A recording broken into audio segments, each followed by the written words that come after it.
Hey everybody, welcome to Fractured Focus, episode number 29, the show where we talk about everything from geek culture to nerd news, along with random topics for discussion. I'm one of your hosts, Ben Gordon, and coming in live from the great state of Nebraska for the first time ever, for the 29th time, Mr. Matt Swinehart. Matt, how you doing? I am good. I damn near melted. Melted? What do you mean? It is super hot here. Oh, because of the heat. Yeah, I've got some friends out in Arizona where it's like 117 degrees. What was it where you are in Nebraska? It's not 117. Then quit your bitching. Nobody. But it's cares. the humidity. Yeah, that's true. Arizona is a lot drier. No, 117 is hot as shit. How hot did you say it's been out there? I got to 100 today. Did it? It's only been in the 80s over here so far, so just keep your the pool's shitty... a cool 90 degrees. Keep your shitty, hot, humid weather down where you are, and let us just enjoy... If we have to have the shittiest winters of the Midwest, then we should also get the not shitty, humid heat bullshit that you're getting down in the lower Midwestern region. You're right, but at least Arizona's a little bit drier too. Well, I'm sorry for that, and I'm sure all of our viewers are really worried about you, but whatever, we're going to move on. Yeah, I appreciate their concern. You know, technically this would be our 30th show, but we had some AV difficulties, which we never have on this show. No. Uh-huh. But we had some issues, and that's probably my fault because I like to put beta software on all my cool toys. That hurt. Just a brief hiatus. But we're back. What? That's okay. We're back today. Hopefully nothing bad goes wrong, and we'll find out. And if that's not the case and something does go wrong with our video People will never find system out here, it. Then they'll never know about it because this will never get posted. So whatever. There you go. Yep, that's our perfect intro. But let's go ahead and jump into our first topic because as much as we love Star Wars on this show, and we do, Disney had a big conference that they do every year called D, and then the number that they have, it was D23 this year, and they just announced that the theme park that they're going to be adding on to Disney resorts and gave out a lot more details on it is going to be called Galaxy's Edge. Now, have you read up on this at all? Because if not, I'm excited to bring this to light for you. Are you aware of this? I am aware that they were doing it. Okay, cool. Then I get to give you... I briefly skimmed the article. And I looked at the pictures. Here is the gist from Disney itself. The lands, both called Star Wars Galaxy's Edge, will allow guests to visit a remote trading port on the edge of wild space where Star Wars characters and their stories come to life and where guests will find themselves in the middle of the action. The lands will feature two major attractions that put guests in the middle of a battle between the First Order and the Resistance. Each attraction, and even the land itself, will offer guests the chance to immerse themselves in the Star Wars universe like never before. I wish they'd get past the PR speak and just tell me the cool shit that you're going to have here. Yeah. Like that little sentence, immerse themselves like never before. Like, you know, come on. We're past what stuff does that like mean? This today. Yeah, exactly. One attraction will make... waterboarded when they go in? Not That's the whipping. immersive. One attraction will make you feel like you're on a Star Destroyer inside a hangar bay. That's awesome. It's an attraction built on a scale we've never done before. If it's Star Wars, it's got to be freaking huge. I'm pumped for this. You know that, before I even go into what the rest of this is, you know this is probably going to be one of the biggest things that people will go to like never before to Disney resorts. I bet you this will be one of the most popular areas by far. The second attraction will give guests the opportunity to fly the Millennium Falcon, piloting the ship, shooting blasters, or preparing for hyperspace, all while completing a critical mission. But how you perform in the mission holds even bigger stakes. Perform with skill, and you may earn extra galactic credits. While bringing the ship banged up could put you on the list of a bounty hunter, end up on Harco's lists, and you may face a problem if you show up at the local Cantina. So it sounds like they're doing some role play here within the park as you go, which is cool. Guests will also encounter many familiar faces inside Star Wars Galaxy's Edge, including BB-8, Chewbacca, members of the First Order, and among many others, Rex, the troublesome pilot you may remember from the previous version of a certain Disney attraction who takes on a new role in this land as the DJ at the Cantina. I have no idea who that is. Do you know? When I think Rex, I think Captain Rex from the Clone Wars. No, I have no idea. Okay. If it's a previous attraction, I've never been to Disneyland. Yeah. Have you been to Disney World? No. Oh man, we got to get you down there. And speaking I've of never the been Cantina, to California or Florida. Oh, dude. That is a trip we're definitely going to take. And speaking of the Cantina, here guests will be able to try unique concoctions like blue milk. Blue milk, of course. Well, come on. When you think Tatooine, you don't think Aunt Beru and blue milk, then you're not a Star Wars nerd. Exactly. Nearby, they'll also be able to acquire... What now?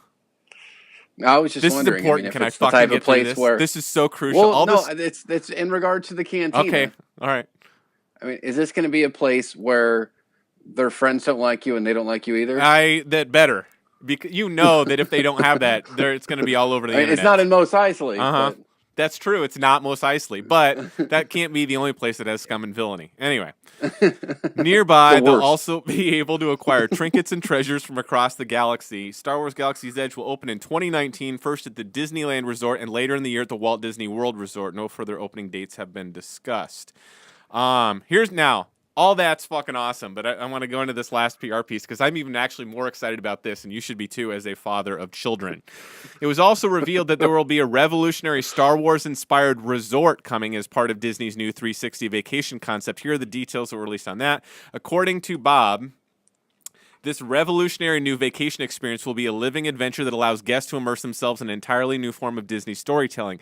It's unlike anything that exists today, Bob said. From the second you arrive, you'll become a part of a Star Wars story. You'll immediately become a citizen of the galaxy and experience all that entails, including dressing up in the proper attire.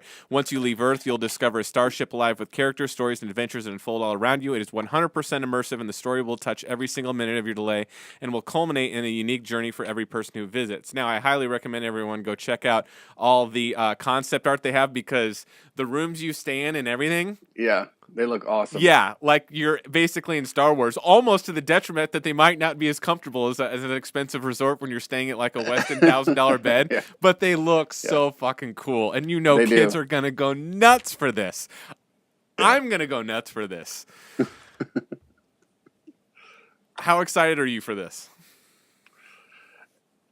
I'll wait to see a price tag till I get really excited. Forget that. Forget going to see it. Forget the fact that you haven't been there before. I'm just saying, as the concept itself, how cool is this?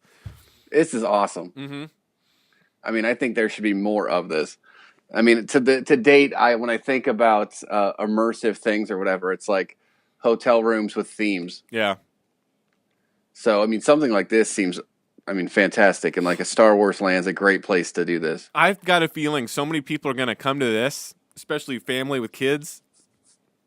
And after leaving, people, I think over an amount of years, you're going to see people start to talk more like Disney World or Disneyland being an adjunct to the Star Wars Galaxy's Edge, which was more of a bigger deal to them than the Disney theme parks themselves. Yeah. Yeah, getting a room for the first 2 years is going to be nearly impossible. Oh, man. Unless you're a celebrity. Having BB-8, like, just go by you, you know, when you're going from, let's be honest, shop to shop, buying $40 doll after power 40 converters. Oh, my God. Yeah, that'd be so fucking cool. I was talking go more to about station. I was talking more about how expensive every fucking thing is that you know, everything that you buy there. Hey, let's get a trinket to take home with us. Cool, it's a nice little stuffed animal. Oh, it's $60 because it's at Disney World. But, oh, my God, this would be so awesome. Cantinas. God, I hope they have some kind of, like they've got Pleasure Island down at Disney World that's more adult-themed where you can go to the bars and stuff. I hope that Cantina's got at least some aspect of that because there's a lot of us adult nerds that would still like to go out there and party. Oh, yeah. This looks so freaking cool. And I'm have really... that music playing in the background? Play that same song. Da, da, da, da, da, da. When I think about how much, I mean, I haven't been to Disney World since I was a kid, but if Bob Iger is one of the best CEOs on the planet. I mean, he so gets what makes Disney what it is. He really brought it back after Michael Eisner kind of, let's just say, steered the ship wrong. But how much they've modernized Disney, you know, it's funny. I've got a lot of friends that used to work down there in Disney World. And it's like basically got the budget of a small nation. You know what I mean? It's got an entire underground city so that they can get stuff to other places quickly instead of trying to go through the parks. And it's so modernized that when you book a vacation there, you tell them at the time of the booking the name of everybody that's going and all your kids, and then they get personalized bracelets that have RFID in them so that when you get in, you don't need to go get tickets for lines, or if you pay extra for the speed passes, you can go right to the line, just scan your wrist. Everything is tied to your wrist bracelet. Everything can be charged back to the room. It just takes a lot of the complications and annoyances out of theme parks. Yeah. And makes it so cool. And also that thought of when you're pulling your wallet out, how much money am I spending? Oh, yeah. So instead, you're just going, yeah. Yeah, just put it on the room. We'll worry about it later. Yeah. You know? Oh, huge. Yeah, it's vacation. Yeah, absolutely. That definitely comes with it. But just the ability of getting rid of a lot of the monotony, you know, that comes with dealing with this crap is so awesome. And being able to tie that into, now you can have an actual story that revolves around you, because as soon as you go into a place, let's say you're sitting down at a restaurant with your kids, your servers already know what your kids did in the adventure right over there, so they can treat them accordingly. I mean, this is so freaking cool, and nobody has the ability to do this, not just at the technical level with all their capabilities, but also from the, you know, Disney's really great at giving people, I think, what they want. They did a great job with Marvel. Everybody was nervous when they took over Marvel. They did a great job with it. They took over Lucasfilm. They've done a fucking great job with it. They really give the properties the respect and care they deserve, and I can't fucking wait for this. How cool would that be for us to go there and have giant freaking 40s while we're sitting on the Millennium Falcon and say, you know, kids, you'll get your turn. All right, just chill, okay? Daddy gets to have some fun here, too. I've been loving this shit way before you were born, okay? So just wait. Tomorrow's all about the kids. Oh, my God, this looks so freaking awesome, though. I'm trying to think what else. What would you like to see in a Star Wars theme park? We already know that we're going to get the Millennium Falcon, and it's going to be a new land that just kind of looks like a Star Wars, which I think is a good idea, don't you? If they would have taken a pre-existing area. They're going to take canon and try to turn it into something. Yeah, but I liked it. I it. mean, go with something new that looks like it's got the Star Wars aesthetic, so that you're not bound. Yeah, you're not stepping on any canon lines. But then you can still throw elements. I mean, the fact that Kylo Ren's going to be walking around, which makes sense because he's wearing a mask. You don't need to worry about an actor's face. Yeah. I mean, if they have someone, when you got Mickey coming out there in the big plush outfit, you're like, cool, it's Mickey. If you got some guy coming out that's clearly not Mark Hamill, and they're like, hey, you want a picture with Luke? And you're like, fuck you, that's not Luke.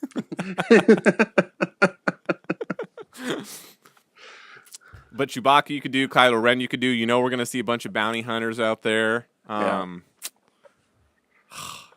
Yeah, we're gonna take a group trip, I think, down to Disney World in the next couple of years. So just plan on that. That's gonna be fucking awesome. Oh, there's a video here there too. Cool. Anything else that you think is pretty sweet about this, or? No. 2019. 2019. So we'll probably let them get all the hiccups out of the way. We'll probably go in 2020. Yeah. Book your tickets now. Well, see, with the best time that whenever we would go, I've gone a few times, we would always like going in December because it's not as busy as the summer. And then when it's shitty, cold winter weather in the Midwest and it's not as busy, I'd rather spend Christmas in fucking Disney World where it's nice and warm than go in the summer when it's just blisteringly hot and humid and just packed. But we always had a blast going in December. But I don't know, plan ahead accordingly. Well, for those of you watching, let us know how excited you are about this, what you'd like to see out of it. And if we missed anything really cool, please let us know because we only have a couple years until we intend to go down there and see it. So don't dilly-dally.